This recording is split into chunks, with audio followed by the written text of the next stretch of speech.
ئیمان لە گۆشەیەکی تایبەتەوە.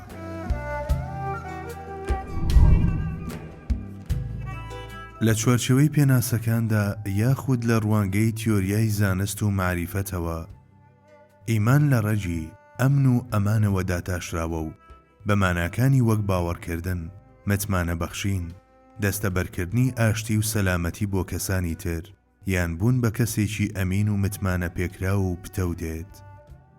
هەریەک لە باوەڕ بەخوا، تەزدیقکردنی بە دامپێدانانێکی ویژدانی، ئیزعانی قەلبی و دەربڕینیشی بە زمان تەنها بەشێکن لەو مانایانەی کە بەم وشە پیرۆزە بەخشراوە.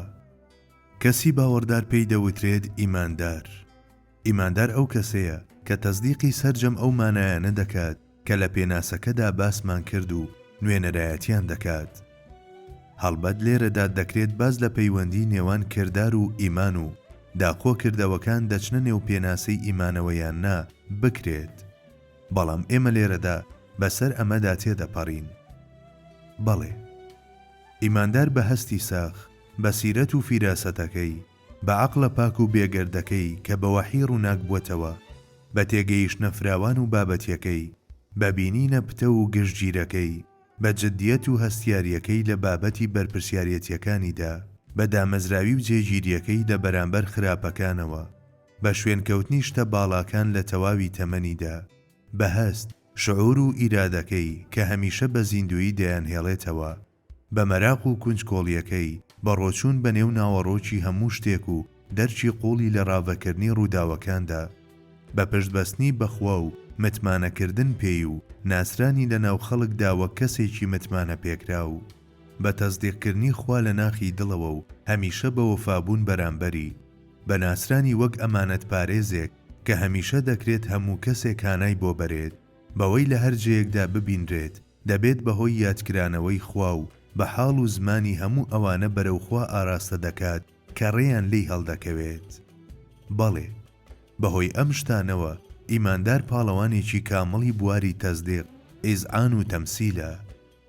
ئەگەرچی هەموو کەسێک لە هەمان ئازدا ناتوانێت لە ئیمان و ئیسلامدا قارەمان بێت، وەلێ شتێکی ڕوونە کە هەستی باوەڕ بۆ هەموو تاچێک زۆر گرنگە.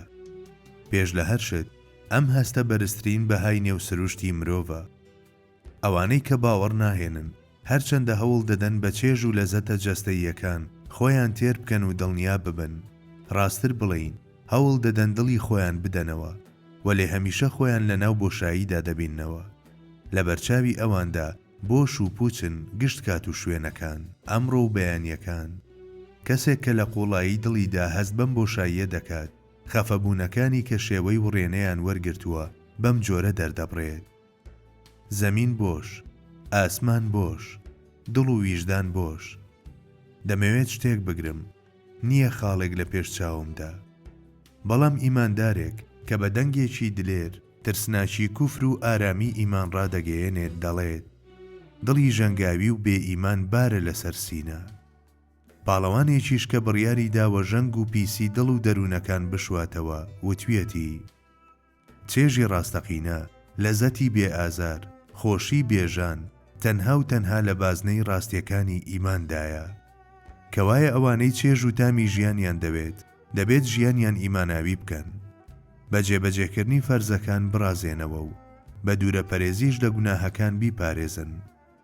چونکە کەسێک کە بە تەواوەتی ڕووی لە ژیانی هەمیشەیی کردووە، ئەگەر دنیاکەشی پڕبێت لە ناخۆشی و مەینەتی، لەبەر ئەوەی دنیا وەک هۆڵی چاوەڕوانی بەردەم بەهەش دەبینێت، بەڕوویەکی خۆشەوە پێشوازی لە هەموو شتێک دەکات، بەرگەی هەموو شتێک دەگرێت و سوپاسگوزار دەبێت.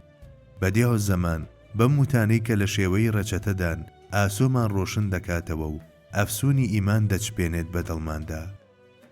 ئیمان لە ڕووی کرۆک و ناوەڕۆکەوە خۆراکێکە لە جیهانی گیانەوە لێکراوەتەوە و پێشکەشی ڕۆحمان کراوە. کەوسەرێکە دەرخواردی هەستەکان دراوە، مانایەکە لەلایەن لێوی دەروونەکانمانەوە دەمژرێت. پەیکەرێکی نورانی وەهایە کە بە پرگاڵ و ڕاستەی مانە هەست و شعور لە سینەکانماندا شکل و شێوەی پێدراوە. ئیماندارێک کە دەروون و هەستەکانی بە ئیمان و معریفەت نۆژەن و زیندوو کردوێتەوە، مانای وایە نەهێنی ئەوەی دۆزیوەتەوە کە چۆن دنیای دڵی بگۆڕێت بە بەهەشت، چووەتە سەر ڕێگای بەختەوەری هەمیشەیی و لە گەڕان بە دوای شتی دیکەدا ڕزگاری بووە، چونکە هەمیشە لە ئیماندا بەهەشتێکی معنەوی و لە کوفریشدا دۆزەخێکی معنەوی بوونی هەیە. بەڵێ، هەروەک ئیمان هەڵگری تۆوی درەختی تووبای بەهەشتە، کوفریش لە خۆدا ناوچی دۆزەخێکی معنەوی شاردوێتەوە. لە بنەڕەتدا ئەگەر ڕۆحێک بە ئیمان باڵی گرتە بێت، ئیدی ئەو نەسەر بۆ دەرگایەکی تر نەوی دەکات، نەدووچاری سەرشۆڕی سوالکردن لە کەسانی دیکەش دەبێت، لە کەس ناترسێت، مل بۆ هیچ کەسێک کەچ ناکات و بە ئەندازەی هێزی ئیمانەکەی بەرامبەر بە هەموو شتێک مەردانە ڕەفتار دەکات.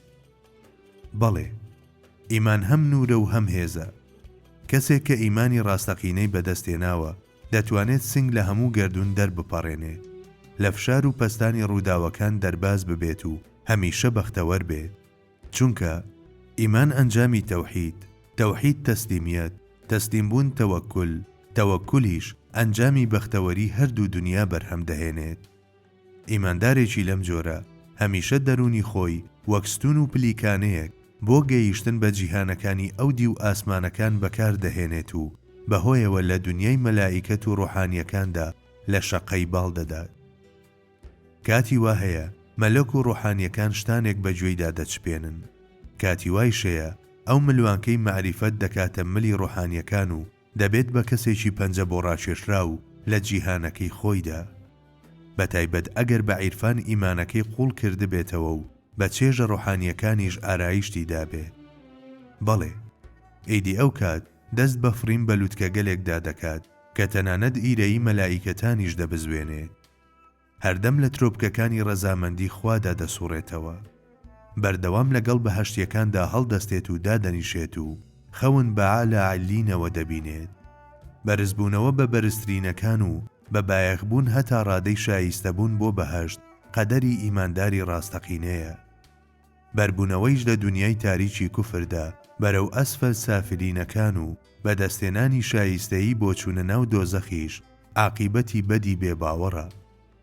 ئەمەی دووەم بابەتی باسێکی سەربەخۆیە، بەڵام وا هەز دەکەم چەندین لاپەڕە بەشی شیکردنەوەی ناکەن، بۆیە لێرەدا خاڵی کۆتایی دادەنین.